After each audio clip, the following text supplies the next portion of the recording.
Good morning, dear friends and guest speakers. Welcome to our LaunchHub Innovation Online Roundtable. This event will be entirely in English with a translation to be provided via the WeChat 小额通 feature. First of all, let me introduce our guest speakers.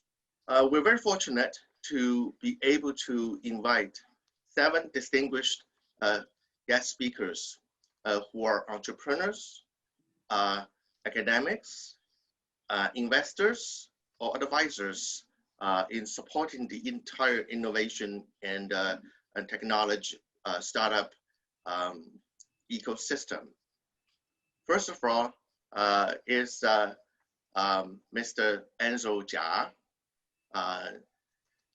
Mr. Zhao is the CEO and co-founder of Longan Vision Corp.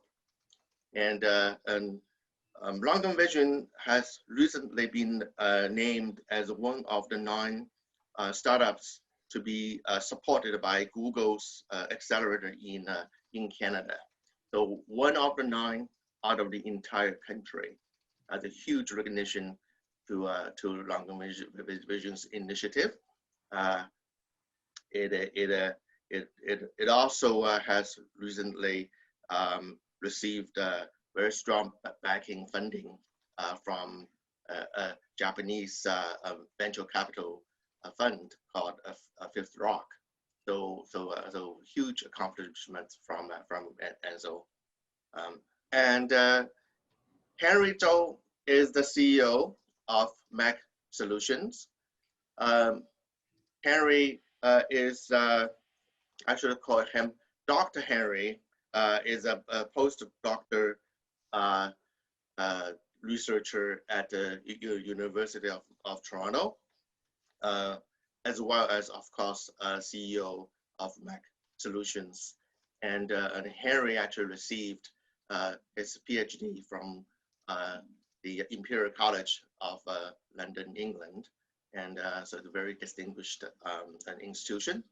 And the Mech Solution is in the cloud-based 3D printing and 3D scanning and sharing business, and it's also been a very looked after by for some large VC funds.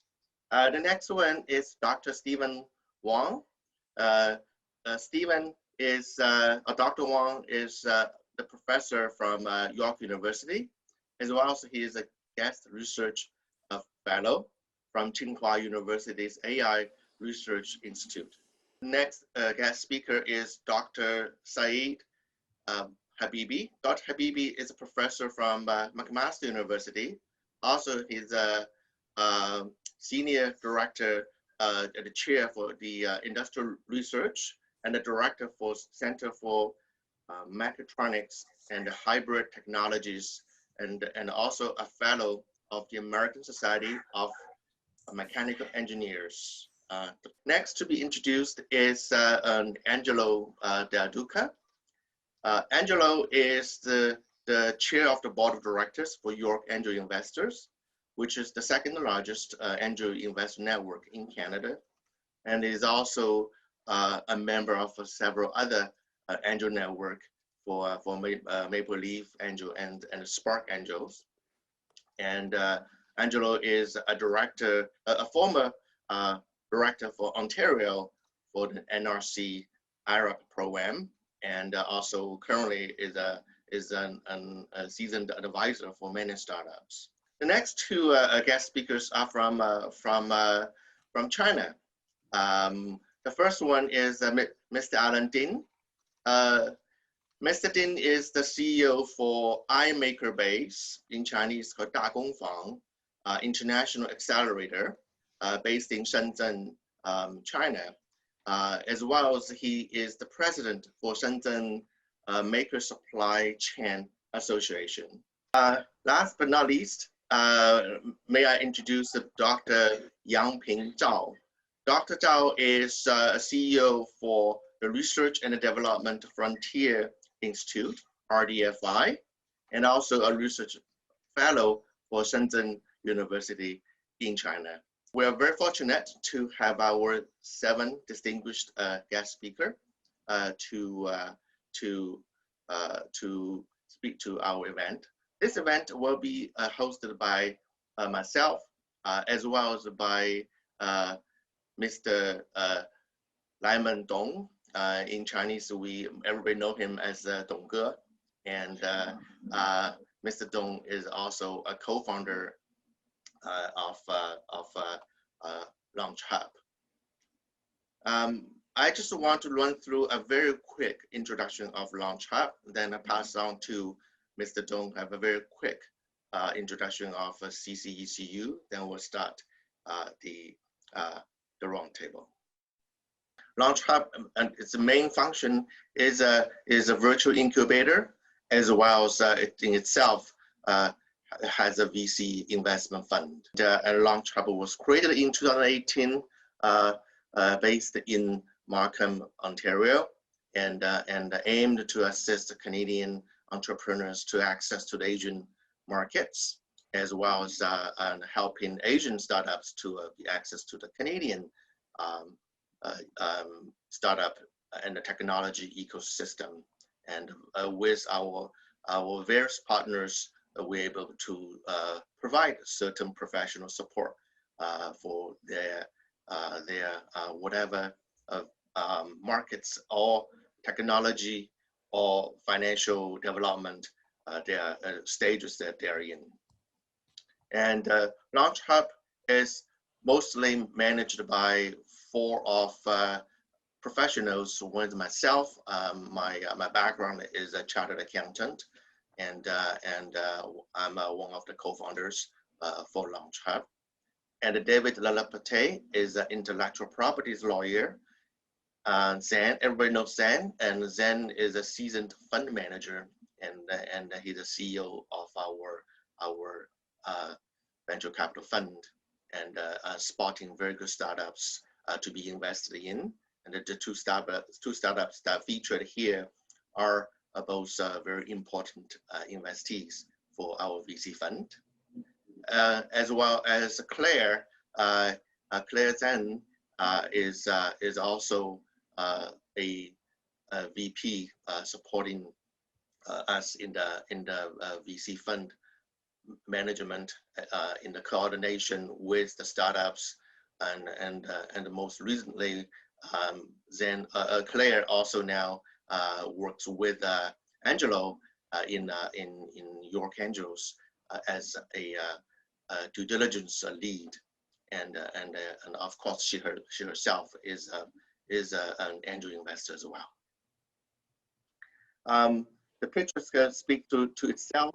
LaunchHub has done many events, and most of them were in Markham, and we had various politicians and government officials came from various levels of government and congratulated and supported LaunchHub's previous roadshows.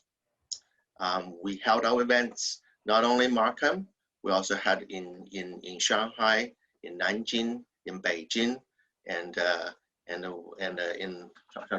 I missed another location. It's many more events to come. We were actually going to have an event in Shenzhen this year, obviously owing to the pandemic. We can only do things now virtually.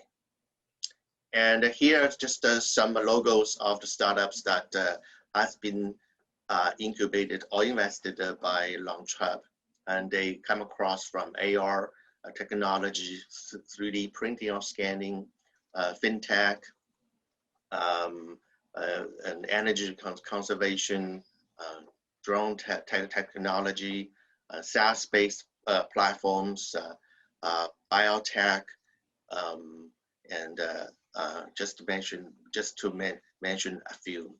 Obviously, under the pandemic, biotech become increasingly important.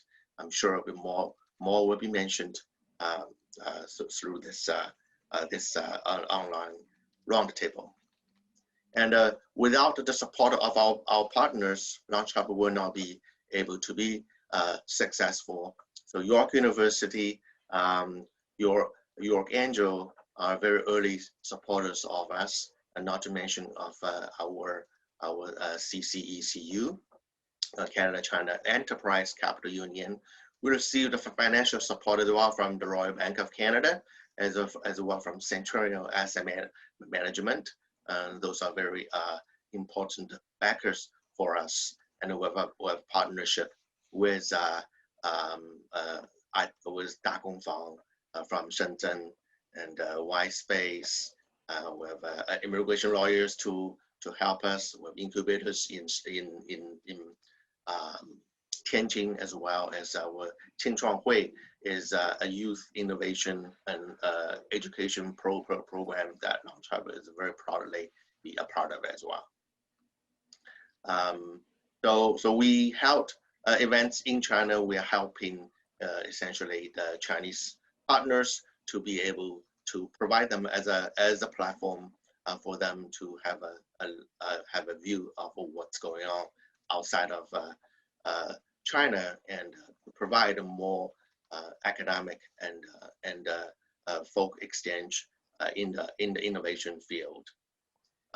So lately we've been partnering with York Angel Investors to seek out any support that is needed in the startup visa area, and that's a new area we're venturing into, and we have a very strong support and an opportunity as well that LaunchHub to be very proud to be part of it. Okay, so that's all for LaunchHub, and may I now pass on to Mr. Dong. Have a quick introduction of EECU. Thank you, Wei. First of all, as the president of the Canada-China Enterprise Capital Union, I'd like to give you all a warm welcome to this event. Just as Wei introduction, this event is one of the series of online events of the part of the Canada-China Economic and Trade Investment Summit and the Canada Today Forum. 今天呢，我们在这里举行的呢，这个加拿大朗博科创云论坛呢，是由加拿大朗博孵化中心和我们加中企业资本联盟共同主办的。就像刚才华为介绍的一样啊，它是我们这个第7届加中经贸投资峰会和第4届今日加拿大论坛系列活动的之一。In addition to this event, on November 28th, we will be holding another event of this series. 在11月28号呢，我们将举行另外这个系列活动的另外一场线上活动，是青年企业家对话。在28号参加的这个活动当中呢，很多嘉宾呢都是在加拿大创业的一些我们华裔的青年企业家和其他族裔的一些青年企业家，他们呢将围绕后疫情时期青年企业家如何创新发展这个主题呢进行讨论，也欢迎大家参加。The Investment Summit and the Canada Today Forum are the high-level events for Canada-China economic and trade exchanges. It serves as a platform and a channel for business and entrepreneurs to exchange ideas and discover opportunities.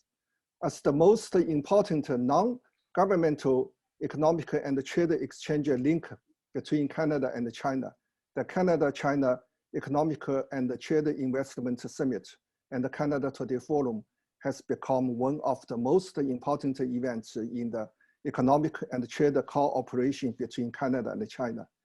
正像就是刚才华为介绍的，我们这个1年1度的这个加中经贸投资峰会与今日加拿大论坛呢，已经呢成为加中一个民间的一个最盛大的一个盛会吧。我们平时呢都是在线下举行的，因为这次是这个特殊的时期，我们把它放在了线上。它呢这2个活动呢，已经作为就是加中双边在科技、教育、文化、农业以及商贸等方面沟通与合作交流的这个一个起到了一个非常重要的作用。We have been running the Investment Summit for 7 years and the Canada Today Forum for 4 years. 以往的加拿大经贸投资峰会呢，每年呢都是5月在多伦多举行。从这个峰会呢，从2014年开始到现在呢，已经是7届了。今日加拿大论坛呢，正像刚才华为介绍的，我们都是在上海举行，是每年11月份，是与中国国际进口博览会同期举行的。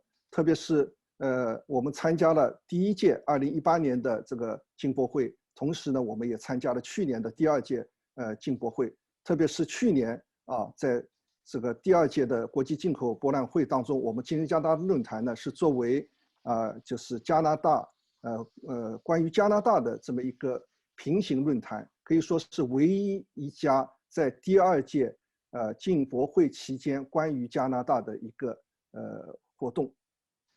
由于这个疫情的原因呢，今年呢只能将这2个活动呢我们合并为一，并以呢今天这种线上的形式呢进行。2020 呢 has been an unusual year due to the COVID-19. All of walks of the life have been greatly affected and affected. It is against its backdrop of this event will focus on how science and technology companies respond to the pandemic, how to face the challenges of a post-pandemic period and seize opportunities. 这个今年确实呢是一个比较特殊的时期啊，在这个新冠疫情的这个打击下呢，各行各业呢都受到了很大的影响。特别是我们这个加中企业资本联盟，往年呢我们都举行各种各样的活动啊，都会，特别是5月份的时候，我们会邀请国内的企业家和投资家他们来参加我们在多伦多举行的这个峰会啊。那么11月份我们会带着加拿大的企业家，我们会和朗博一起在中国，在上海举行今日加拿大论坛。因为疫情的原因呢，受到了很大冲击。正是在这样的大背景下呢，我们今天的这个论坛呢，围绕着创新企业如何应对疫情这个危机，面对后疫情时期的挑战，抓住呢发展机遇展开讨论。As for today's event, I'm very excited about what we will be discussed. I think that all of us can agree that despite the pandemic being a crisis, our ingenuity allows us to not only persevere, but find opportunities in these difficult times. I'm sure that for all of us here, the topics for the discussion today are very interesting. Let us give me more the times to the speakers. I pass the microphone to Wei. Thank you. 我希望呢下边能够听到各位嘉宾更精彩的这个关于我们在这个科创企业在这么一个特殊时期我们所面临的和挑战和我们的一些机遇。谢谢大家。Okay, thank you, Mr. Dong, for the great introduction of CCECU, a very important partner for LaunchHub. Without further ado, we'll start with the questions. So the first question that we will be discussing is during the pandemic, many companies facing challenges and threats. What would you suggest that startup entrepreneurs should do to adjust their corporate strategies and product market focus? The first question, the first is to ask Mr. Enzo Jia to respond. Hey, hello everyone. This is Enzo again. Well, as you can see here, we are still in the pandemic, and well, if you guys saw the news, the pandemic did causing a lot of catastrophic on economic side, and also there's so many startup companies has been fallen due to this pandemic. So again, from our experiences, we are kind of in a very unique market. And as actually we are one of the companies building actually AR technology, combining thermal imaging technology for firefighters. So again, we saw this the pandemics kind of is a both sides sword, and so we also saw there's like a lot of opportunities in that pandemic. So again, in order to survive in the pandemic, you have to adjust your company's directions in order to, again, to mitigate the risk, and also looking for some opportunities that what your startup can do to neutralize that situations. So for us, in the beginning of the year, we still working on the AR goggle for firefighter applications. And however, as we saw in March, the pandemic is getting serious and Toronto is going to shut down. And unfortunately, our office also got shut down by McMaster University. And that is very unfortunate. And so from there, we have to work from home. And also, because from there, also we saw that how there's real questions, there's a discussion internally in our companies. How could Longan vision technology help the Canadian government, help the Ontario government to mitigate the risk of this pandemic through using our technology? So one of the discussions internally we have during the meetings we have during the March period is that because we are working with thermal imaging technologies, so we are thinking how about using thermal imaging technologies to help the government and the municipality officials to neutralize situations. So one of the solutions we think is here, because we already saw there's several cases that you have the thermal imaging technology for monitoring body temperatures in the airport scenario.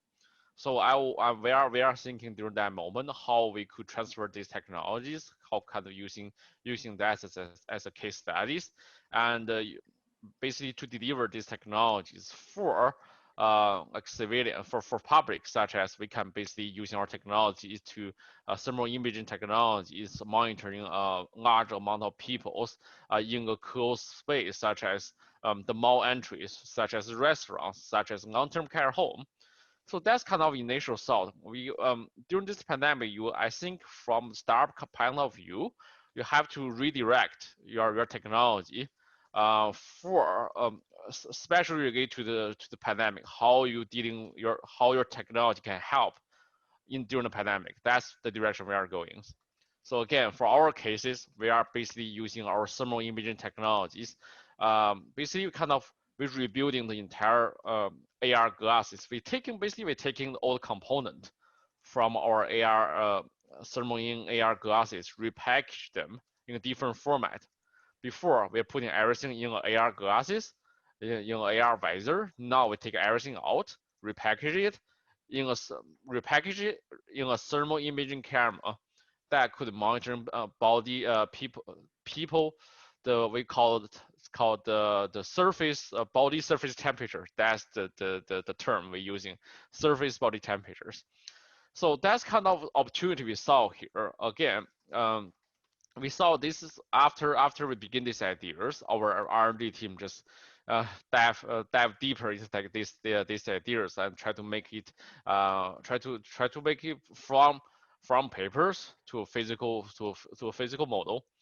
So during that period, from March to April, from March to May, actually for us it take us basically 2 months to transforming from the AR type of system to a camera type of system. And after that, we did several pilot tests. First thing we did a pilot test with the grocery store, supermarket at Nations, one of the supermarket in Hamilton downtown areas, and we did receive a huge feedback from the grocery store. And also by using that pilot testing, we also trigger some medium coverage, such as the Hamilton Spectre did some medium coverage on us, and also generate a lot of heat during that period. The city of Hamilton during that period are also interesting to talking with us to maybe deliver this system for their municipality building. That's also in the discussion right now. So we saw there's a lot of, after we present our device, we definitely saw there's so many need during this pandemic, and also that device also can help people to have early detections as COVID when the people's entering the store. And also from there, we also meet Dr. Steven and introduce his partners, and also we entering the long-term care market as well by using our technologies. So from there, actually we expand ourselves. We expand ourselves into long-term care facility equipment as well, using our technologies.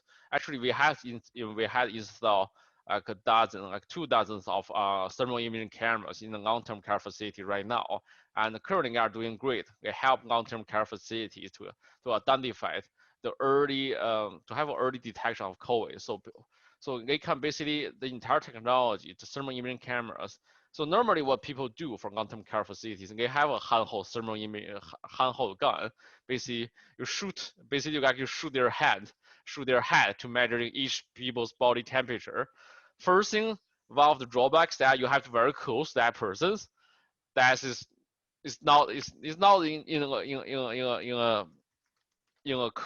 that's in a very close distance, and I think it's obey the rule of social distance, about 2 meters social distance.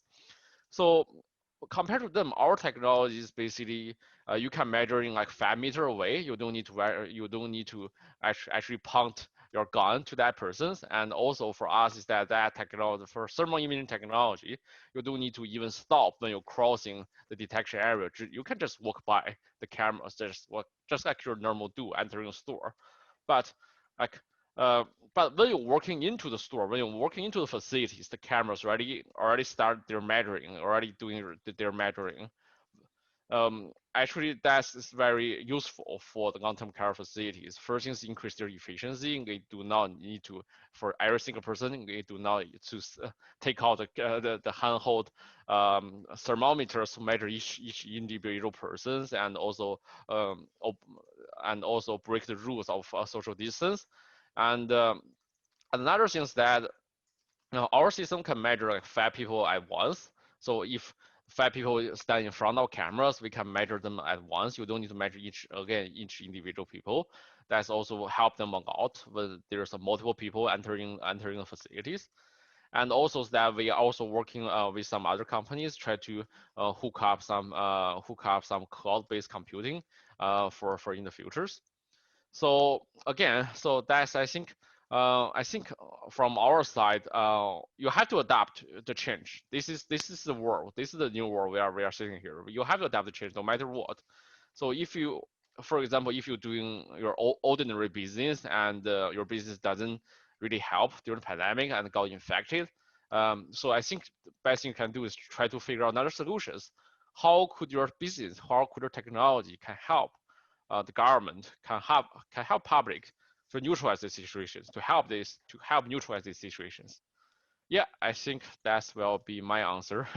hope that's not too long. That's great, Enzo, and great to see Longan Vision turn around to become a PPE maker. Next, the same question to Dr. Habibi. What do you think the companies should adjust? Yes, thank you very much. It's a pleasure to be here. We at the Center for Mechatronics and Hybrid Technology, we operate in the area of the automotive sector, and our core areas of activities relate to battery management systems, electrification of cars, testing, diagnostics, and also we operate in the area of autonomous transportation by looking at sensory systems such as LiDARs, cameras, and so on. And our commercialization arm is the eco-mobility. So some of the things that we've noticed in terms of impact has been travel limitations. This may be one of the biggest problems that we experienced. So it's much harder to interact with clients and essentially find new customers as well. So one of the things we noticed is that we really need to keep close contact with the customers as much as possible, and some of the normal ways of reaching them, which was through trade shows and exhibitions, are no longer there. So having a virtual presence, a web-based presence has become very important. One thing that we've actually noticed that is very positive is within the automotive sector, there's a lot of movement of senior executives happening all the time. And that has not happened, which is a good thing. There's a continuity in contact which is taking place, and we are able to establish those. The other thing is understanding of the sector that you're really operating in.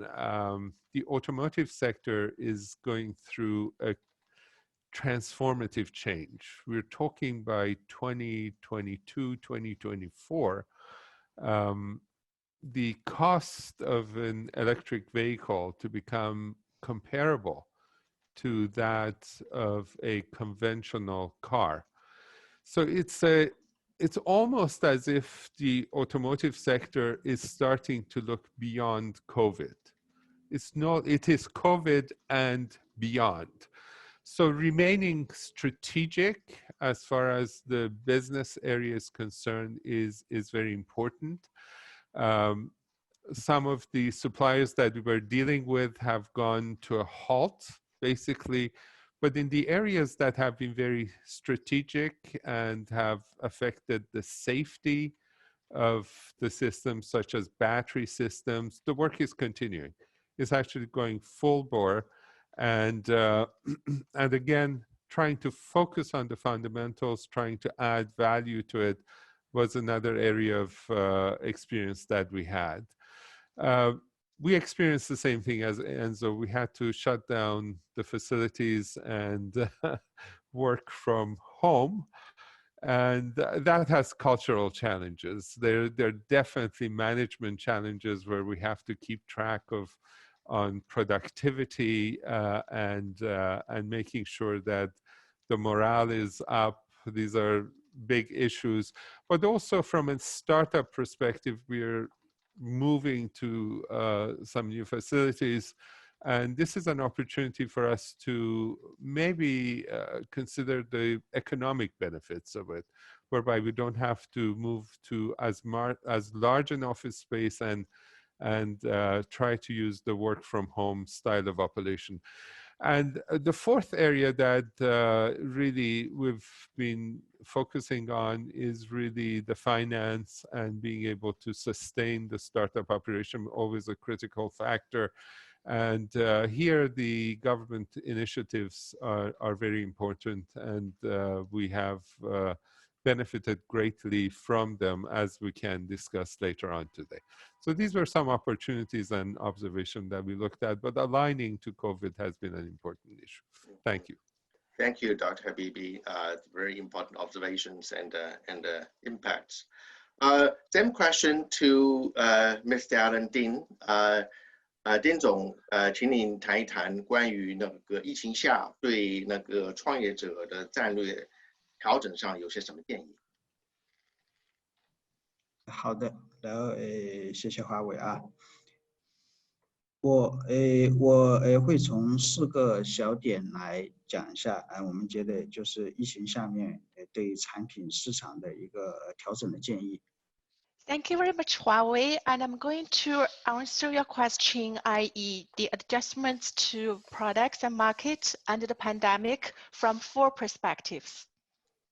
对，首先我先简单的介绍一下我们那个 Mech 啊，然后我们 Mech 呢，它是就是在深圳的一个这种加速器啊，然后我们的比较擅长的是在那种硬件供应链管理这一方面。First of all, please allow me to give a brief introduction of my company. As you may have already been aware, my company is called iMakerBase, which actually is an accelerator based in Shenzhen, and we are mainly engaged in hardware supply chain management. 然后我们在深圳建有5个孵化器。然后主要是把我们的一些供应链就是整合在我们的那个孵化器里面。We have 5 incubators in Shenzhen, mainly engaged in integration of supply chains. 然后我们在国外现在做的比较好的是韩国跟那个意大利，我们在海外是设了2个孵化器。And currently, we have also 2 accelerators set up in Korea and Italy. 然后现在我们跟我们朗博也开始建立了战略合作。我们是希望就是说用深圳的这种供应链，去帮助一些加拿大啦，或者是美国那边的一些团队，然后跟深圳来进行这种硬件上的这种创新合作。We have also entered into strategic partnership with LaunchHub, with the hope that we may help American and Canadian companies to introduce their hardware technology innovation to China. 下面我说第一点，我觉得在这种疫情的常态下，可能大家对那种创新的产品的话，方向上可能会进行一些调整。Okay, next I'm going to share my 4 perspectives. First of all, I think under the pandemic, maybe innovative companies need to adjust their strategic direction in terms of innovation. 比如说我们现在就觉得跟这种疫情相关的生物医药啊，还有一个就是在家隔离的这种产品呢，可能是市场不错的。For instance, we have already seen great markets under the pandemic for biomedical products, technologies, and also some products that may better suit or better satisfy people's needs when they stay at home.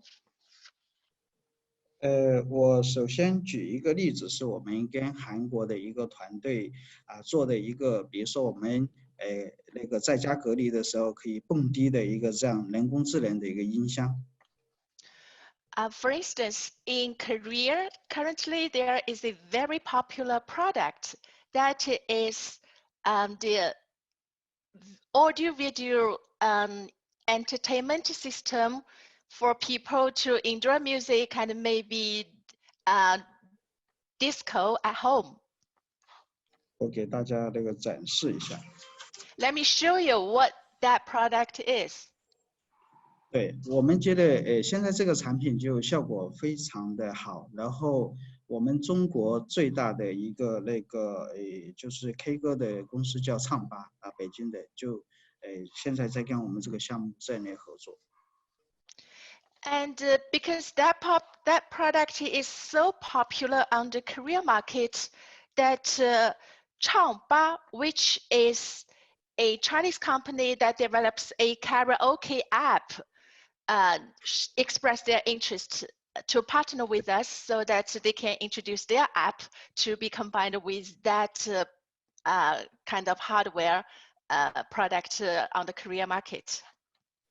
对，然后它是一个韩国的一个团队的一个项目，然后应用我们中国深圳的这种硬件供应链，然后它做出来的产品的话，性价比品质都是有保障的。And also the Korean manufacturer of that entertainment system actually utilizes the supply chain in China so that they can offer their products at a better price performance ratio. 这个又引出我第二个问题，就是现在在疫情这种后疫情时代的话，大家要特别重视这种线上的一个销售。像我们这个产品的话，我们在美国的那个 Kickstarter 上是做过那个产品的众筹的。By the way, online marketing is also very important, especially during the pandemic period. For instance, for this Korean product, we actually did some crowdfunding in the US. 然后第三个，我们觉得就是像我们今天我们朗博组织这种国际的这种合作跟创新的话是非常有意义的，因为现在的话，这种国际化的团队，他获得这种融资的机会会比本土化的团队他应该要高很多。So with that, actually, I already mentioned my second perspective. That is, I believe the utilization of online platforms is very important during the pandemic. And my next point is that international collaboration shall not stop during the pandemic period. 第四个呢，我觉得因为现在疫情之后，很多投资都变得非常的谨慎，所以我们建议这种创业者的项目的话，我们在融资的同时，我们也要兼顾自身的一个发展。My fourth perspective is that because of the pandemic, investors become extra cautious. And I think in addition to financing efforts, we should also pay attention to our own development. 比如我们刚才这个产品，它是获得过韩国的政府的那个投资基金的那个投资，所以说它来到中国发展。然后如果它能够比如说像被昌巴这种大的中国的公司看中的话，其实它未来在中国融资或者它在韩国继续第二次的融资，它的成功的比例就高很多。Let me take that Korean entertainment system manufacturer as an example. They received already investment funds from the Korean government.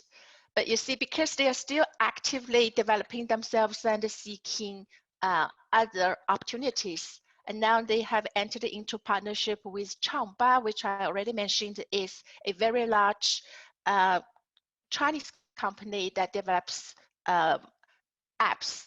So as you can see, maybe with that Korean company is able to enter the Chinese market, and that may also put them in a better position to have the second round of financing.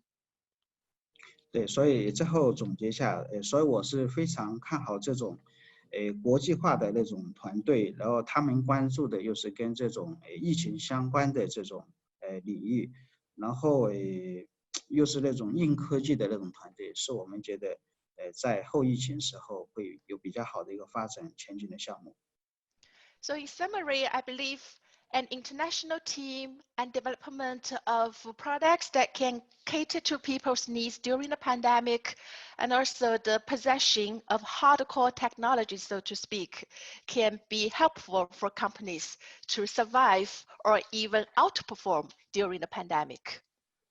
OK， 好 ，Thank you。OK， 谢谢丁总啊，Thank you very much, Mr. Ding, very insightful sharing. I move on to the next question. Is with regards to the markets and access to East Asia, what insights can you share with the startups for their products and services, especially to the Chinese markets? As Mr. Ding just earlier talked about, internationalization is vitally important to survive the pandemic. So the first I'm going to ask Dr. Zhao to respond to this question. Okay, thank you.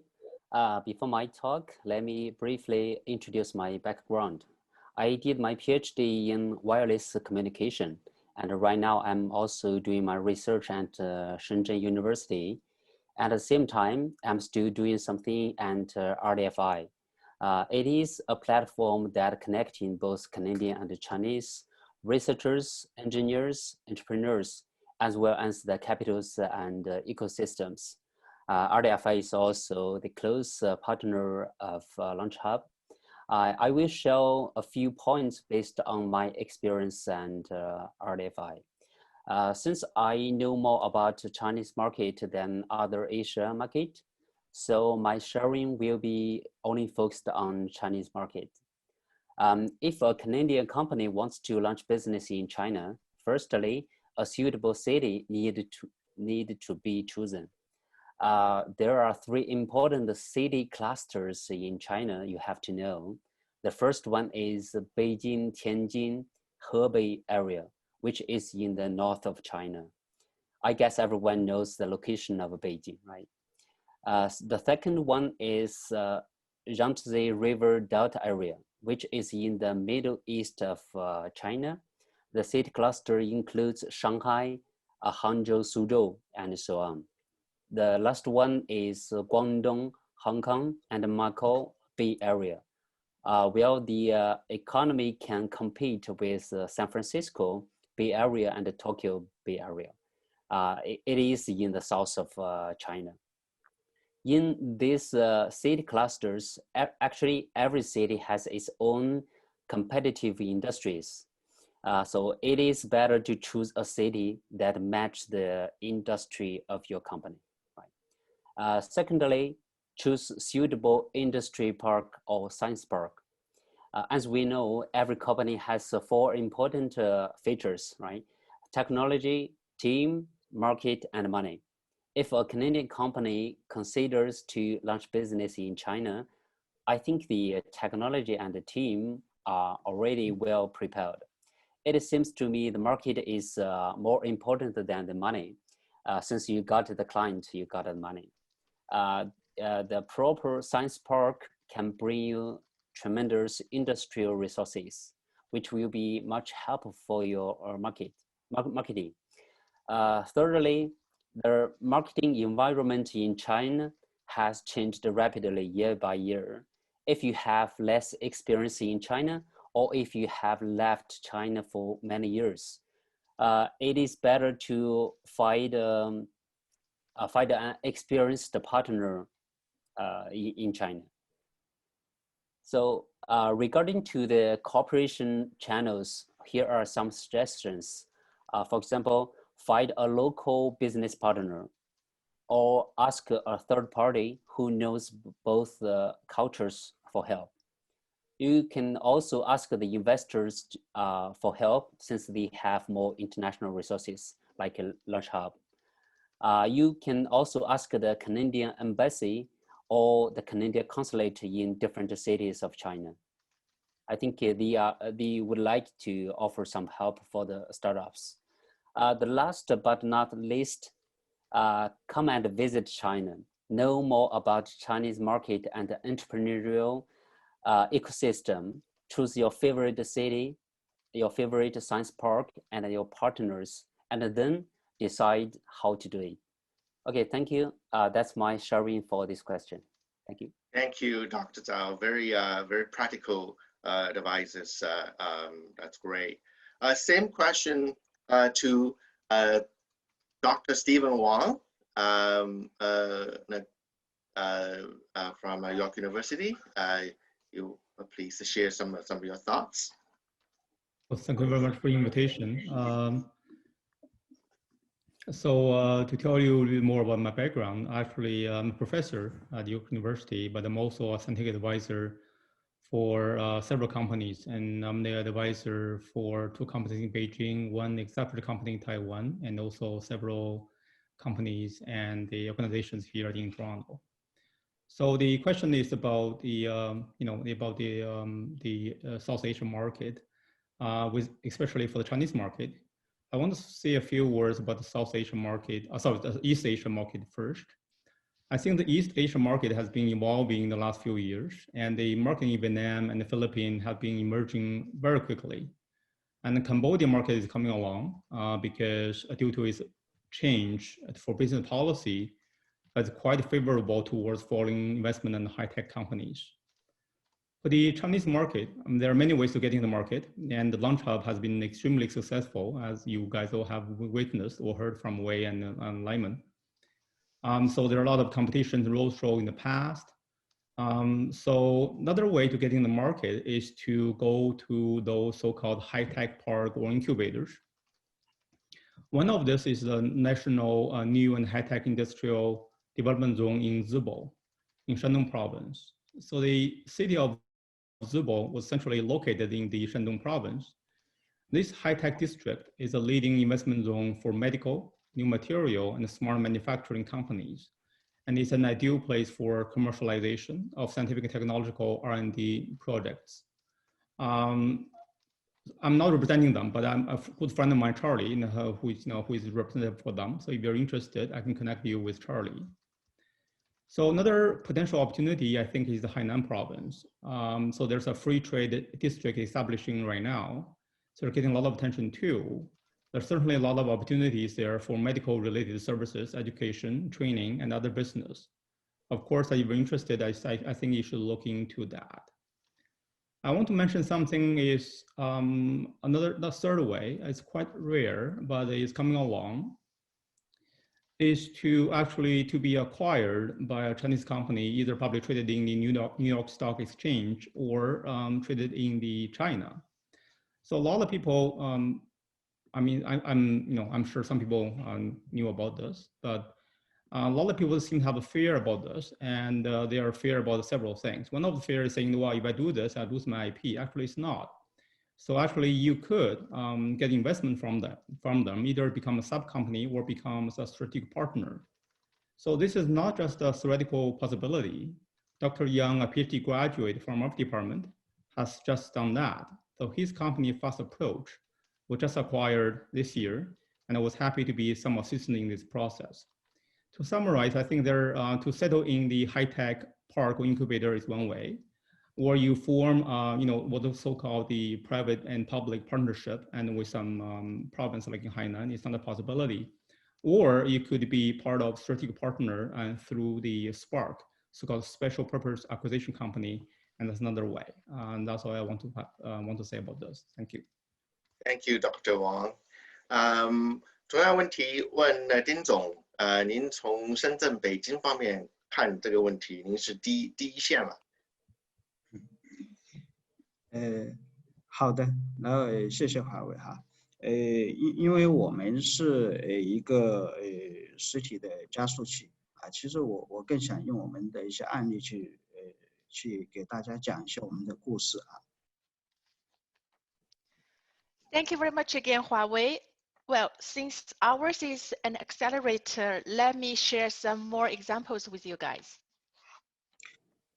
我们其实在过去2年，我们做过跟加拿大的那种创业者做过一个我们觉得非常优秀的一个项目啊。然后它是这样的，是一个我们的一个区块链的一个硬件的项目，是加拿大的那种创业者跟我们中国的创业者一起成立的公司。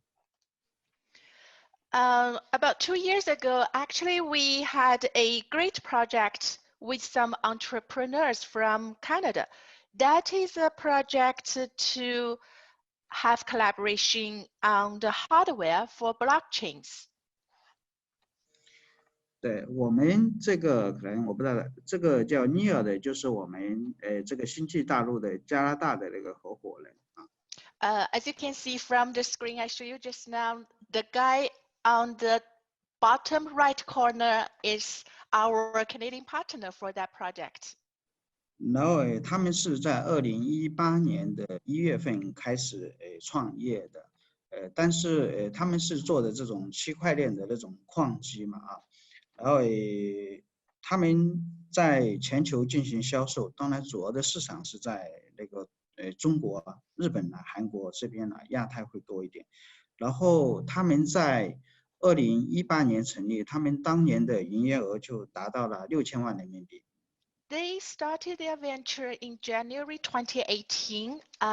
By the way, what they did was the hardware for blockchain mining, and they sell their products to the Asian market, which became very successful in China and also in Korea and Japan. In 2018 alone, the first year after their establishment, they earned a revenue of about 6 million RMB. 然后他们成立半年的时间，当时就被中国北京的一个投资机构有投资3000万人民币啊。然后2019年他们的销售额就达到了2个亿人民币。Also, half a year after they set up their venture, they received an investment of around 30 million RMB from an investor in Beijing, and that further propelled their development. So in 2019, their revenue reached 200 million RMB. 然后他们星际大陆今年到现在为止，他们的营业额大概是5个亿，预计他们今年是大概将近有7个亿人民币的一个产值，然后已经开始准备去纳斯达克启动上市。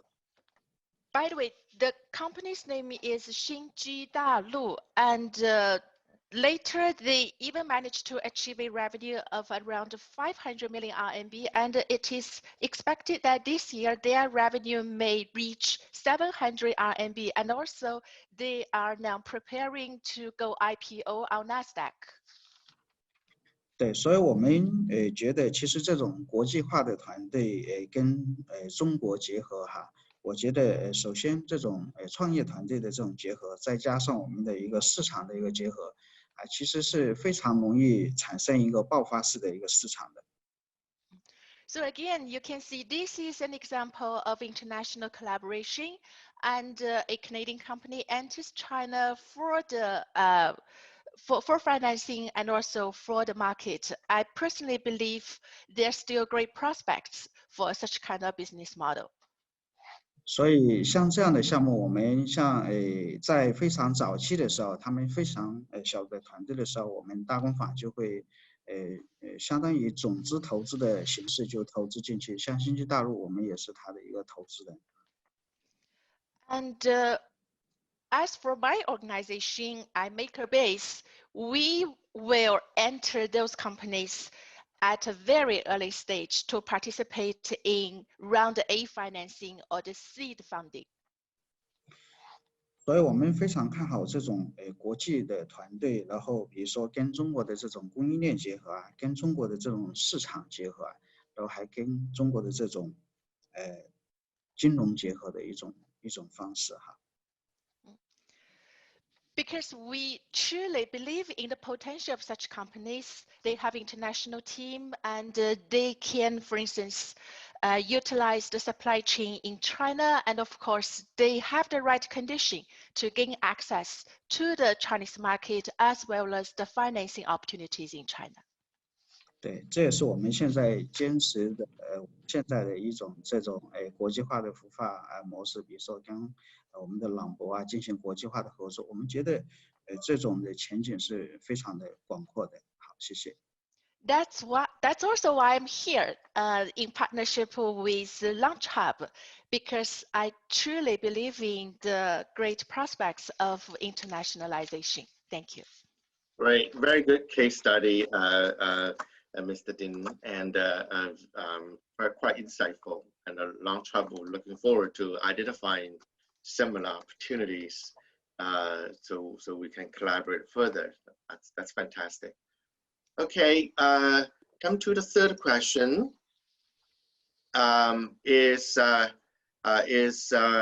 the COVID-19 pandemic, what government and organizational assistance programs that are available, and how to access them?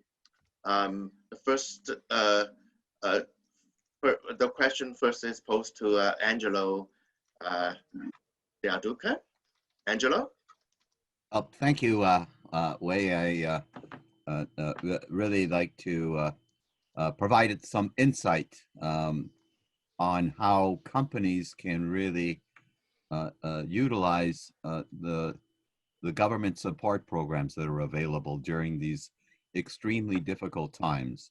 And it looks like we're entering into that second wave, which may in fact be even more challenging than the first wave.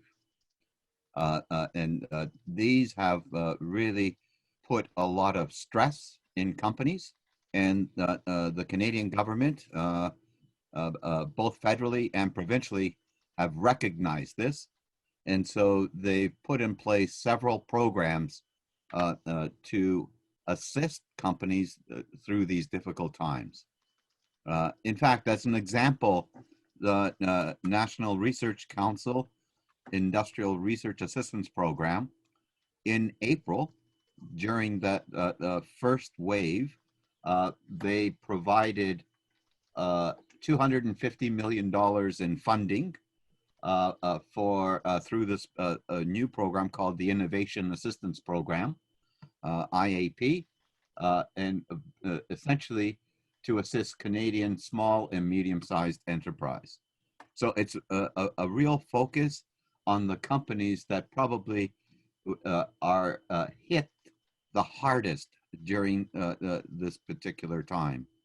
And in fact, I know that Enzo has taken advantage of this program to really assist during the challenges in the previous months. And most recently, in fact, on November 6th, the government announced an additional $155 million to extend the Innovation Assistance Program. And this additional funding is really targeted to the existing recipients of the IAP assistance. So it's just been announced, and all of the companies, such as Longan, will be contacted to see how this additional funding can further support them. So this is strategically valuable, and from a federal perspective, NRC IRAP has taken a lead in trying to provide as much financial assistance they can bring to the table.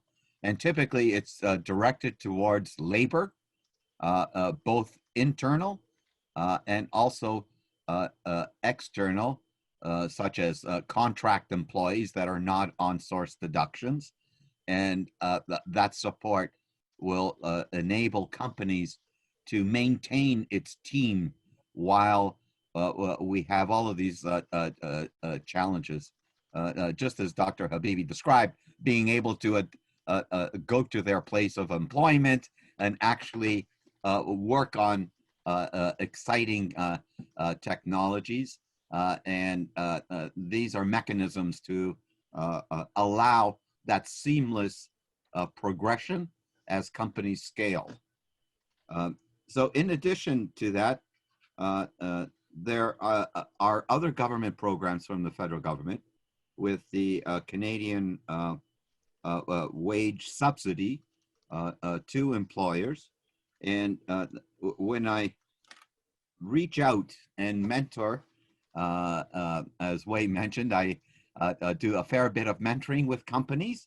I always try and bring to the table all of these programs that are available to assist, right? It's very critical that companies look at all sources of funding, and we'll touch on investment later on, but government funding that is non-dilutive is always welcomed, but in these times, it's desperately required, right? And to accomplish its objectives. So in Ontario, there is the Ontario Centers of Excellence. And in some of the talks, I've heard a really strong theme from Mr. Ding on collaboration. And that's important.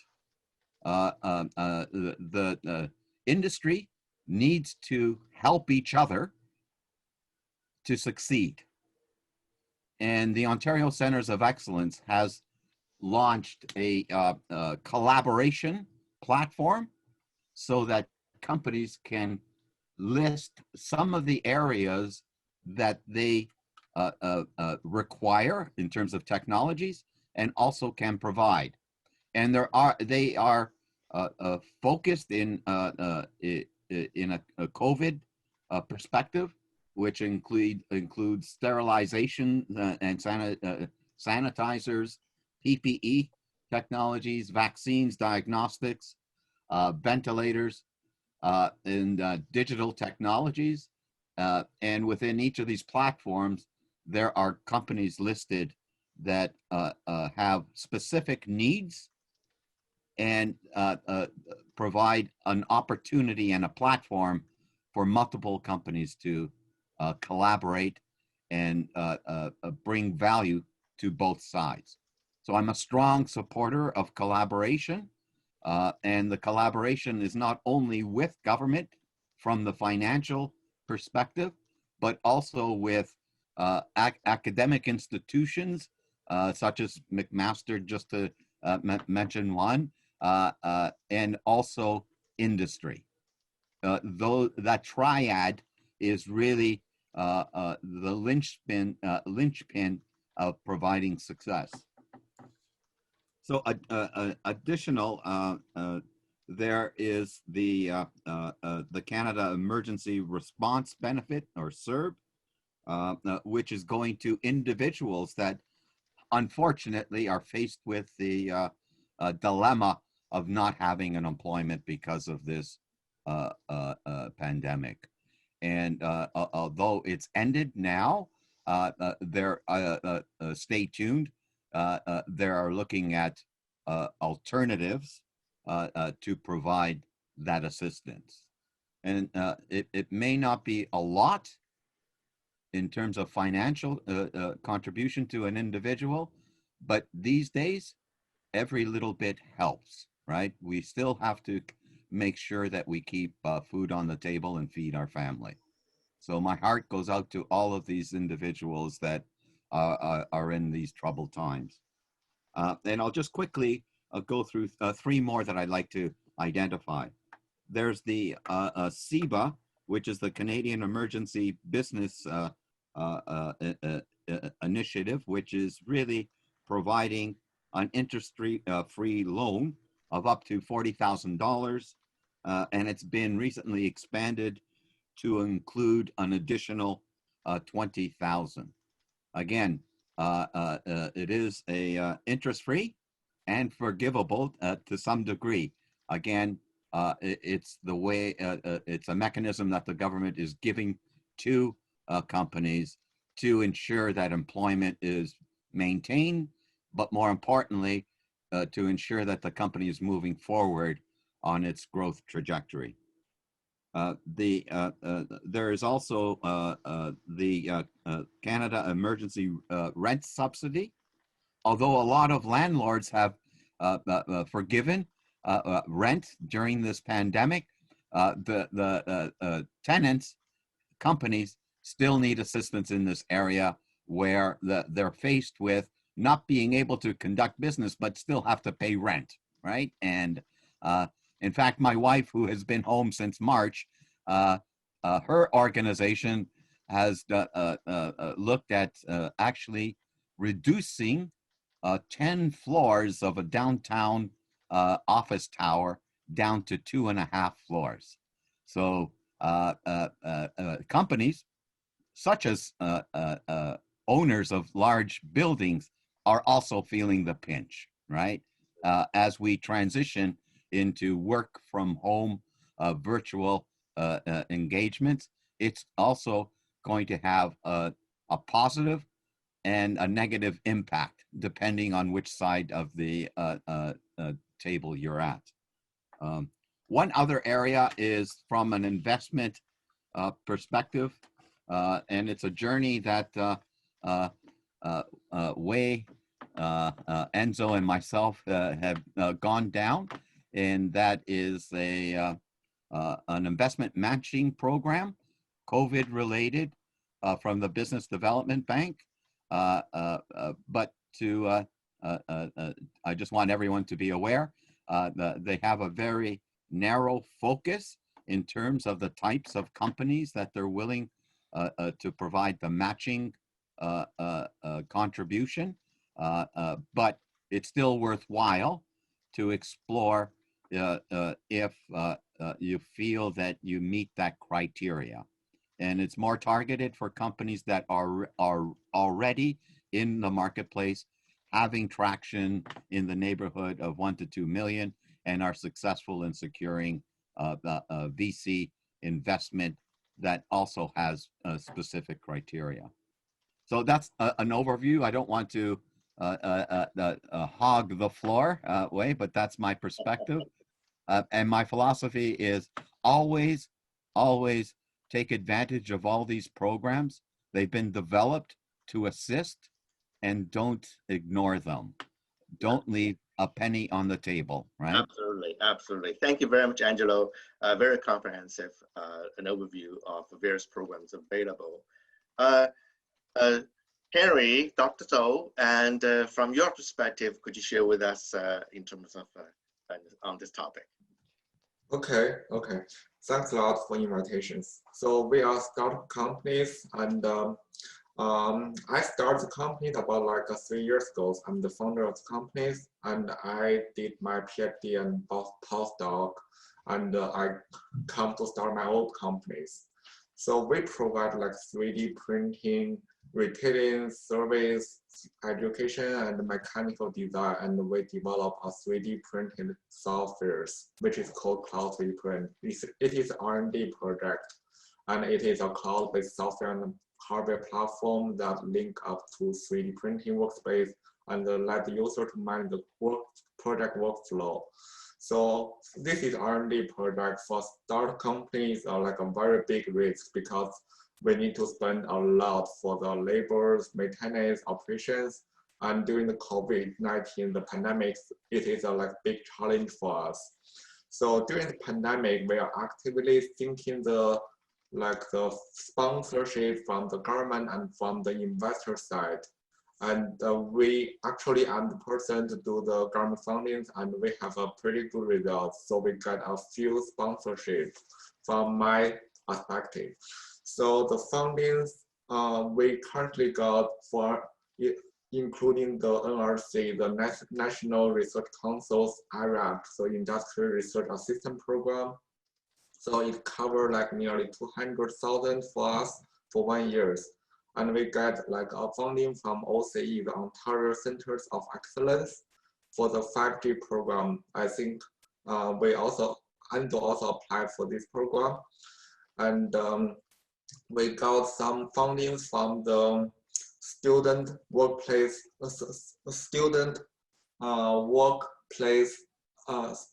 I think it's a workload placement program. So this is for hiring the Corp.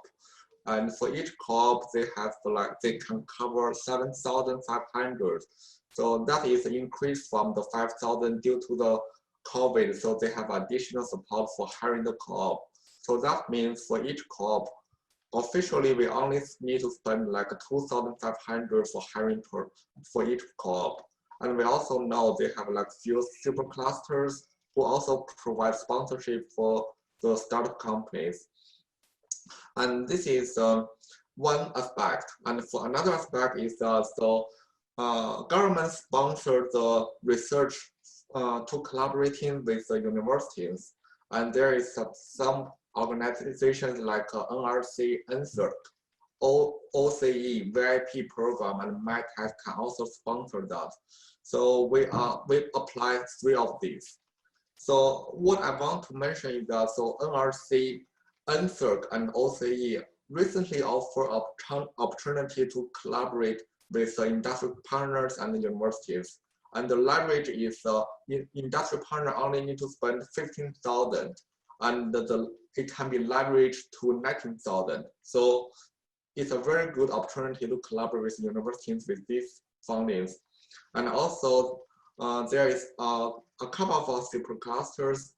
In Canada, they have like 5 super clusters, and what they did is for the next generation manufacturers. So we publish our project proposals in their website, and we can sync the collaborations with the SME companies in Canada and also in the internationals, and they can also give us like half. We need to spend like 15,000, and super cluster give us like up to 15,000 to 10,000. Sorry, 100,000. And what I mentioned for right now, and another one is very interesting is the MyTech's MBA funding. So that means it's also hiring the Corp. And the business schools offer 2,500, the industrial partner offer 2,500, and the MyTechs offer 5,000 to hiring the MBA students for helping the company doing the research, doing the marketing, operations, and the sales side. So, and recently we also got a funding from the IRAP, the Industrial Research Assistance Program, that the funding called International Core Innovation Action Plan. So that is like $20,000 to collaborate with like companies in international, like for example, if I can collaborate with the Chinese companies and the Canadian government will pay this. So they provide sponsorship, workshop, and also the collaboration chances to collaborate with the industries and also the companies in the foreign company. So because I'm doing a lot for the research, and I suggest a company just go to the Canadian government website, in Innovation Canada, and you can find a list of fundings. So they have around like 100 fundings in the website. And also, I really suggest you to go to the mentor works to see the latest fundings. So they normally publish in the daily basis. Thanks a lot. That's great, Henry. You seem to be able to uncover all the money that around floating around, as Angelo's saying, is not leaving a penny off, on the table. That's fantastic. Dr. Habibi, what can you share with us about in terms of various fundings available? Hello, yes, thank you. So our startup and center has benefited greatly from government funding, and we kind of tap into organizations such as Natural Sciences and Engineering Council of Canada, NSERC, Ontario Centers of Excellence, and typically the center has about $1.5 million per annum that we receive in terms of support from industrial partners as well as government initiatives. So these are very significant opportunities for startups. And a lot of these initiatives are focused in promoting creation of startup and the sustainment of the startup here in Canada. And funding that can go specifically to startups can be as little as about $15,000. In the form of a grant, or as loans of the order of about $1 million, or as development grants that can go as high as about $4 million. So these are, again, very significant.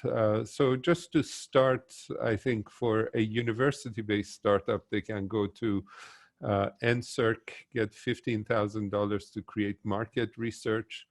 And then that market research would lead to phase 1 funding. All of these are pre-seed funding of $125,000, and then they can go to phase 2, which is about $350,000 directly going to the startup company itself if they can match it. Same thing with OCE. OCE has beta stage funding of $125,000 that goes directly to the startup, and then another phase of investment, which is $250,000. A lot of the large funding are focusing towards COVID-19. And FedDev Ontario is an example of this. FedDev provides up to about $4 million for research and development related to startups, but also provides up to about $1 million in loans with kind of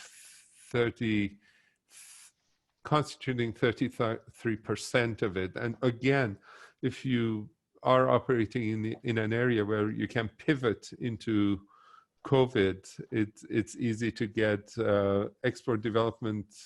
Canada is also another example that has explicitly stated COVID and guarantees 80% of loans up to about $1 million.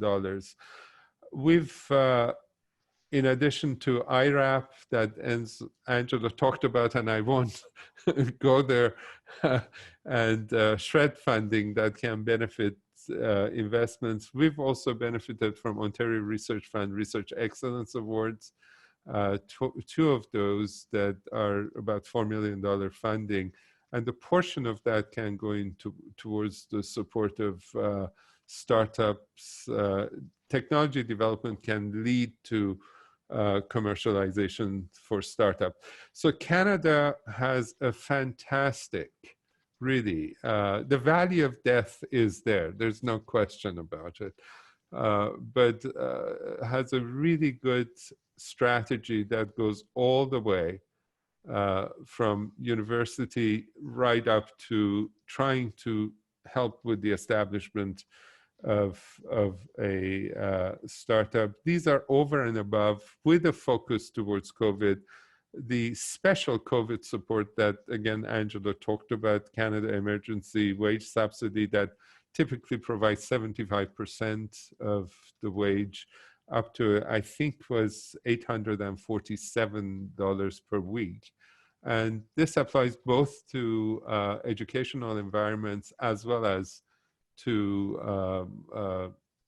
small-sized companies. We've certainly benefited from that. There's also work sharing and CBER that, again, Angelo talked about. So an array of opportunities there, which also greatly encourage collaboration. It's very much focused on collaboration. I don't want to hog your time, so allow me to rest here. Thank you. That's great. Thank you, Dr. Habibi. That's great to see from a university's standpoint how the supports can be provided. Dr. Zhao, what is your view and your experience on the government support? Okay.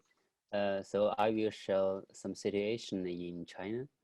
The government or bank provided the low interest loan to the startups. Actually, this is quite similar to the loan from a BDC. During the COVID-19, cities like Beijing, Shanghai, Shenzhen, Hangzhou, and so on provide a better policy for startups. There are also some government grants, R&D subsidy, as well as their rent reduction can be applied by the startups. Recently, we also helped two Canadian companies got $250,000 from the grant for the grant in Hangzhou of China. There are also some ways to access them. First, it's like you apply through the science park or incubators. They will offer some help on this. And you can also ask the third party for the help. Finally, you can also check the government website for more details. Thank you. Okay, thank you, Dr. Zhao. So for internationalization, we talk about if we be more international, you actually can double dip into multi-countries support programs. That's fantastic. We move on to the next question. And now we kind of look a bit beyond in the post-COVID-19 pandemic, how will markets and industries shift forward and in a context of startups and innovation? So we're going to have this question to Enzo first. Okay, yeah, thank you, Howie, for posting the questions. So again, from our perspective and from our visions, we found that the first thing that everything is going to cloud is kind of the trend for post-COVID. So as you can see in the recent months, that we have more and more we have more and more video conference meeting instead of face-to-face meeting, and also like out of like physical meeting has been changed to a cloud-based to a cloud-based meeting. So again, I think one of the things that in the post-COVID situations, definitely there will be a more like everything's going for online instead of going for like instead of going to meet a person, and the similar thing happened for trade show. So for this year, we should have several trade shows, including the FDIC, a large fair equipment trade show in North Americans, has been canceled and potentially will move to next year and become a virtual trade show. that's kind of the trend. I really like. So I think the one trend that we saw here is that for all technologies that relate to remote working, cloud-based computing, that without people interactive, and will have a huge interest in the futures. That's definitely a trend in the futures, and also so you can see that a lot of giant corporations such as Spotify and Twitter and Facebook, and a lot of that giant tech corporations going to remote working, and has been some of their policies that will be going to remote working permanently forever. So that's going to, you can see the trend here. So if for some suggestions, if the startup or companies working on the helping to easy our job for remote working, remote meeting, and virtual conference, I think there will be a big jump in the next few. I think in the next 2 and 3 years, definitely we saw that. Another things we saw here is that if you're working some things related to the healthcare, related to COVID-19, such as early detection method, and how we detect COVID, and also anything related to hygiene, like personal hygiene care. The simple one, hand sanitizers. You see in a lot of chemistry companies in the entire regions before they get manufacturing for dye and for other chemistry product, and now they all manufacturing for hand sanitizer. You can see there's so many brands of hand sanitizer all around in the supermarket. So that's kind of be the trend for next few in the next few years, and the hand sanitizer is just going to grow. And again, as I said here, if you're working in the healthcare, if you're working in the healthcare sectors, definitely you will be see a growth potential. There will be a huge growth there. Again, everyone's begin to talk about how the post-pandemics will be looking at. One thing we can make sure that the pandemic is not happening again, or make sure that the next pandemic will not causing so much trouble than this one. Is like people are going to invest into the healthcare and also personal protection equipment (PPE) market, because we saw here in the first phase, in the first wave of the COVID, there's a kind of lack of supply for the mask and the glove, right? So definitely is that the manufacturing of the next generation of personal protection equipment, especially related to the healthcare, will be definitely booming in the next few decades. So kind of that's kind of my feeling and my visions for the post-pandemic area. Thanks, Enzo. That's great perspective. Dr. Wang, from strategically and obviously academically, from your view, what do you think is how the market will change? I think Enzo made a very good point that after the pandemic, the online platforms, educations, and also the healthcare are the booming ones. I'd like to elaborate a little bit more on that, or from actually different angles. As an educator myself, I think that I see some challenges and also opportunities. So the great opportunities associated with the online education is quite obvious, and but I think that educators and institutions need to go beyond the Zoom meetings and online slides if they really want to get the job done well. Due to the lack of human interactions, the effectiveness of online learning is not even close to the classroom teaching. I have the first-hand experience. So it's quite easy for the minds and students to wander off and not paying attention. Now, if it happens once in a while, it's okay. But if it happens in a consistent pattern, that's not a problem. So it's a problem. So cumulative effect of this could severely hinder the students' ability to master the intended contents. So I do see opportunities over there. You can use AI and machine learning, and they could act like a digital tutor or supervisor that can be very effective and also inexpensive to maintain the quality of the education. Enzo also mentioned the opportunities in healthcare. So in the past, people are quite resistant to the idea of telemedicine.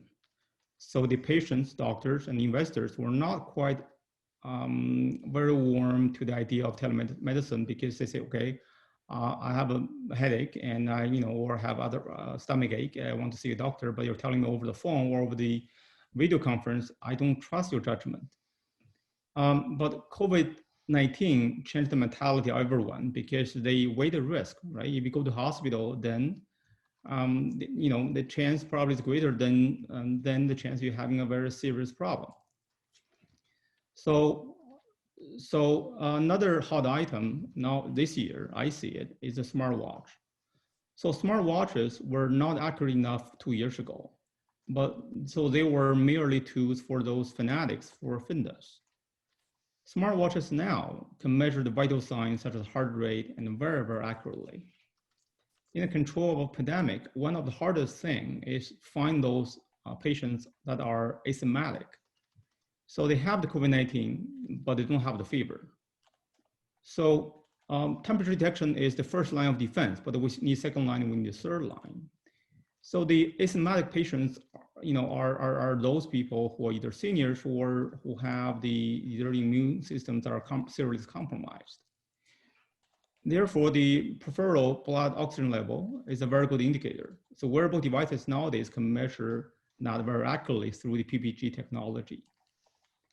So this is the opportunity, but the problem with the smartwatch is that because of interference, because technology itself, because of interference from the light pollution and from the movements of the patient, there are a lot of false alarms.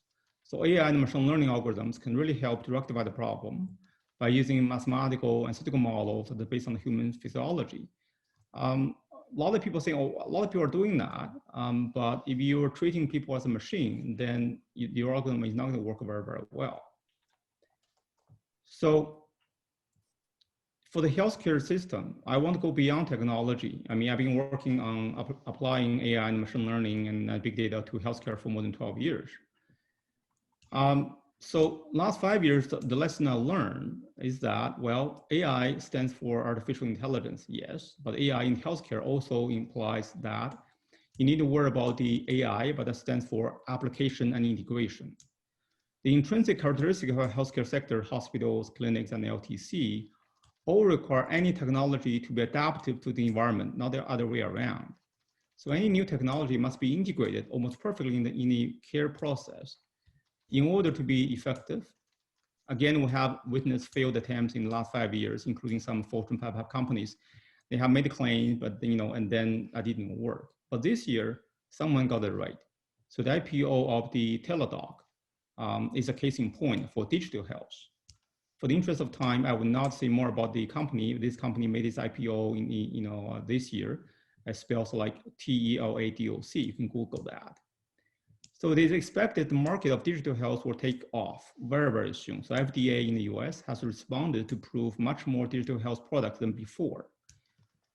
It's our opinion that the Canadian market will follow suit. Actually, some Toronto clinics such as Apple Tree, they're already doing the telemedicine and they're doing very, very well.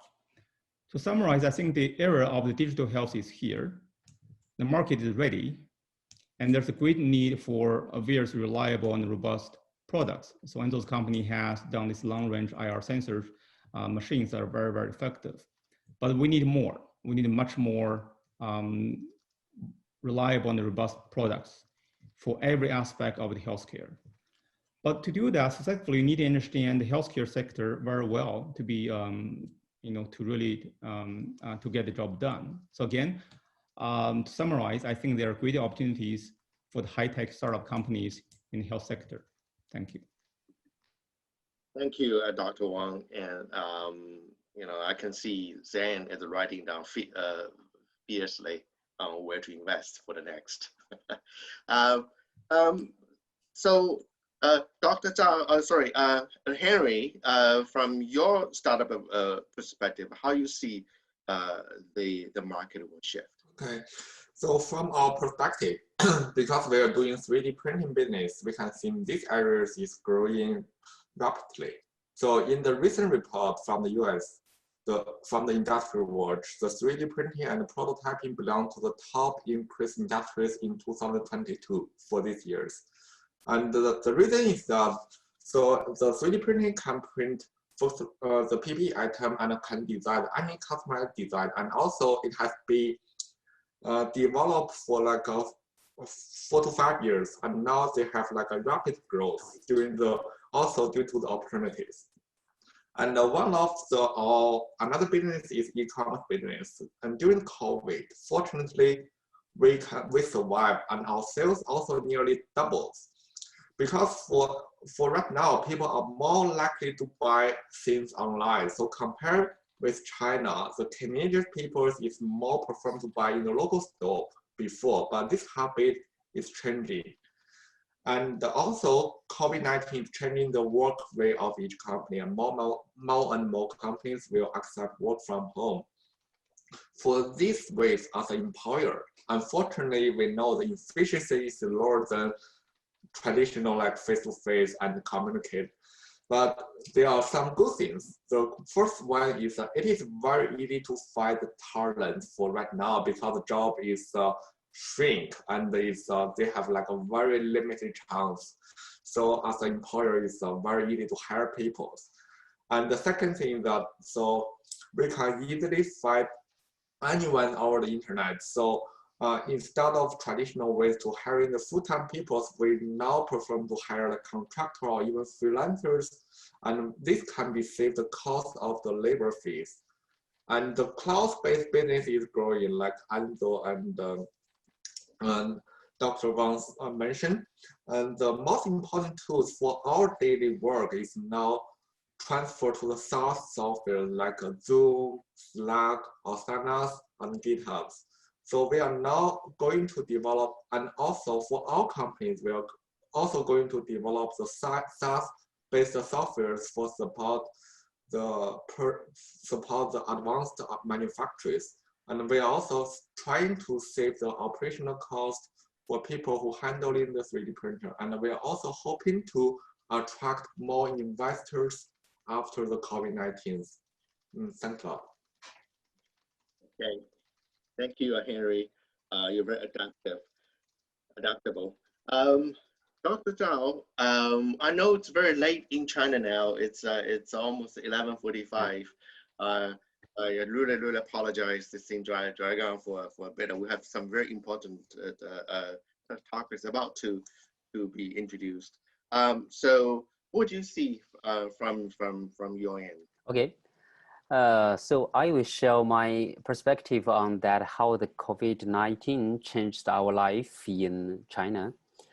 Firstly, the way of shopping shifted from offline to online. People are already familiar with the way of shopping online, buy food online, even buy vegetables online. At the same time, the logistics are developed rapidly. The items can be delivered in front of your door. And secondly, since the online education and online diagnosis are already mentioned by Professor Wang, so I won't talk too much on this part.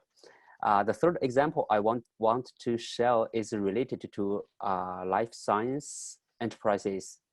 While most of the industries face the most difficult time, the industry related to the life science has developed rapidly. For example, at the beginning of COVID-19, some manufacturing enterprises make quick transformation. They applied medical device certificates and manufacture medical devices. That's also why China can have tremendous protective devices such as face masks, ventilators, protecting clothes, and so on in a very short time. So life science definitely will become hot topics in the following few years. For startups, it is better to be well prepared to face any kind of hard time and make quick transformation. Only with this ability, startup can survive in those difficult times. Thank you. Thank you, Dr. Zhao. Very insightful. Yeah. Okay, we come to our last question. Last question is looking at the investors' viewpoint. So during the pandemic, what has changed in terms of the investors' attitude towards risk tolerance and return expectations? And how should startup entrepreneurs adjust to attract capital investment? So the question first to Mr. Ding. 丁总从那个投资者的心态来说，那个疫情下有什么改变？创业者应该如何进行做相应的调整？好的，好，谢谢哈。然后我觉得疫情之后现在这种项目获得，特别是早期的项目要获得融资，的确是更加难了，更加难了哈。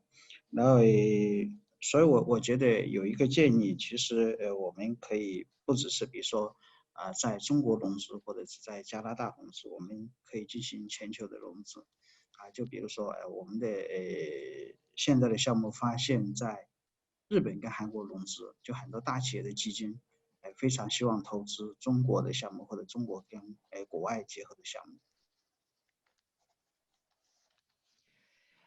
Personally, I believe that after the pandemic, maybe for companies which are still in their very early stage, financing will become more difficult. So that is why I think in addition to seeking opportunities in China and in Canada, we should also cast our eyes to the rest of the world, or cast our eyes to the global market for more opportunities. For instance, according to my knowledge, these days there are quite some Japanese and Korean investors who are interested in investing in China, and also in some Chinese companies that have already overseas partners. 然后对我们的创业者要怎么来调整？我觉得首先要在自己的项目上要苦练内功让我们的核心技术的话更强，然后要重视那个线上的一些相关业务的拓展。And as for entrepreneurs, first of all, of course, I think they should still focus on strengthening their own capabilities, for instance, to further develop their core technologies. And at the same time, they should be aware of the importance of utilizing online platforms for marketing, for financing opportunities, things like that. 然后最后呢，就是在融不到资的情况下，我觉得项目也能够自生长的这种项目的话，我觉得大家要做好这样的一个准备。我们技术没有融到资，但是我们的项目还可以市场化的向前继续推进And thirdly, I believe companies should focus on their own organic growth, so that even without access to funds, they still can grow and even enter commercialization by themselves or independently. 好，谢谢。Yeah, that's all for my opinion. 谢谢丁总真的非常 insightful. Angelo, you are the last one. Please give us your perspective into how the investor, as you are a seasoned angel investor, and how you see this. You can especially critical and picky now, and how things are changing from your end. Sorry about that. Thank you for reminding me that my microphone was muted, or else I'd have to start all over again. So I agree with all of the comments that Mr. Ding mentioned, but I do want to identify the whole investment community that has taken a significant hit during this pandemic, and it's the rationale is twofold. Firstly, companies, invested companies. I have a portfolio of in excess of 20 companies that I'm invested in at various stages, and they're feeling the crunch. So as I look at investment opportunities, and I'm not unique here, the majority of investors are looking at their existing portfolio and determining how can they help the existing portfolio. And that is actually having an impact on new investments, because the funds that they have available are being utilized to strengthen and ensure that their portfolio can execute on the expected returns on investment. Having said that, I still am active in investment, okay? My outlook is still very positive. And in fact, during this pandemic, I actually see opportunities, particularly with entrepreneurs that have done pivots that take advantage of their core competency during this pandemic. A good example is one company that secured investment that was in the virtual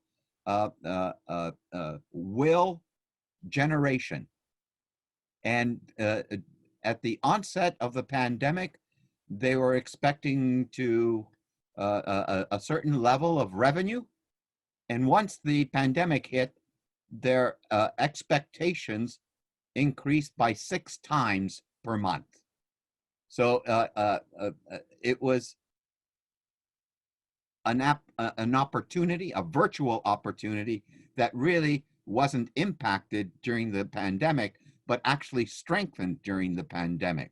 So hunting those opportunities are key from an investment point of view.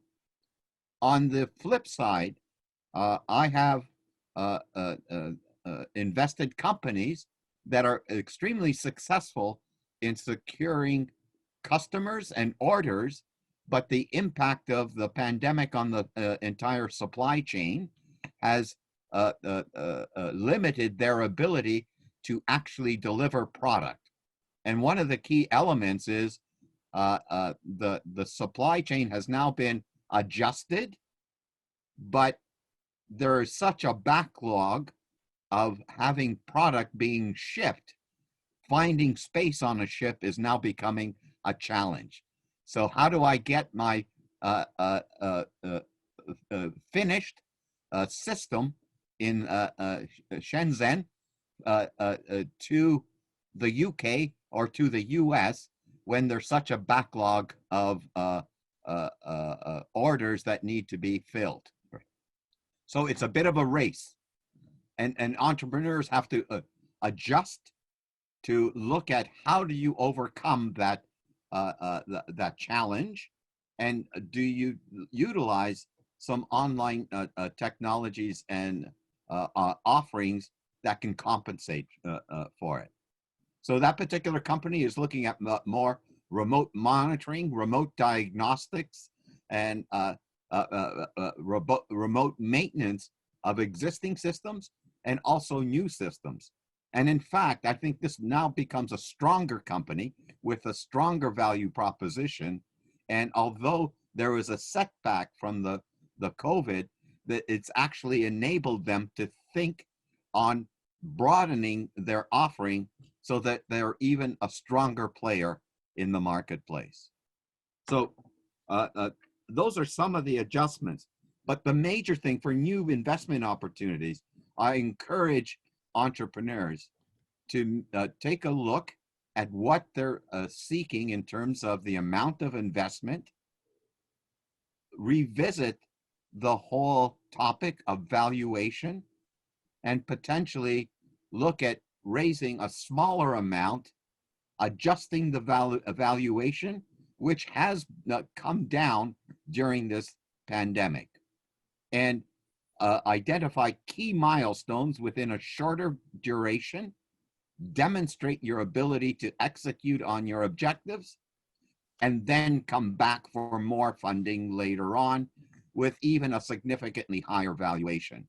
So entrepreneurs, as they're looking for investment, have to be strategic on how they structure the investment to adapt to that reduced risk tolerance that exists in the marketplace right now from the investment side of things. And I always try to encourage that it's always a journey in two paths: the time it takes to chase money and the time it takes to chase sales. And if companies can succeed in chasing sales, the journey on chasing investment and money becomes much easier and much shorter, right? So that is the message that I have for entrepreneurs in terms of adjusting their strategy. And I always want to leverage the value and the capabilities that exist within the accelerators and the incubators, such as LaunchHub and all of the wonderful entities that we've heard about today.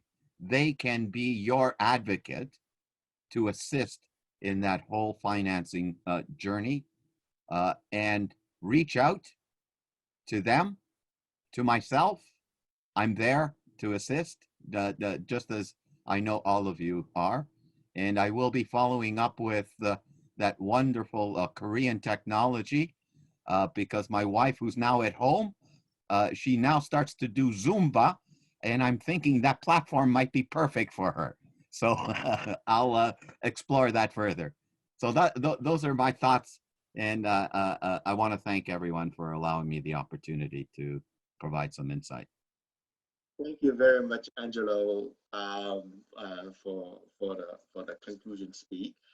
Wow, this is actually way exceeded my expectation for this roundtable, and so insightful, and the learning that I had is tremendous from all participants, guest speakers, and I just found it was the wealth of knowledge is phenomenal. Thank you so much to Enzo, to Dr. Habibi, Angelo, to Dr. Zhao, to Henry. I should call you Dr. Zhou as well, and Mr. Ding Zong, and Dr. Wang. Thank you very much for your sharing of your insightful knowledge, and thank you, Jovia, for fiercely translating everything for us into Xiaohetong, and of course to our partners, Mr. Dong, Zan, and Claire. This is a wonderful event, and I've personally felt very heart touched. And a deep apology to Dr. Zhao and Ding Zong for being so late.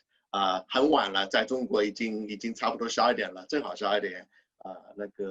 那么晚了，实在不好意思跟你们没有关系，很高兴打个招呼but this event has been I think been wonderful, and I think we should do it again. And so thank you very much, and have a great weekend, and enjoy the rest of the weekend, and stay safe. Of course, that's the paramount importance, surviving this pandemic, and we'll stay in touch. Thank you so much. Okay, bye bye. Thank you. Thank you. Bye bye.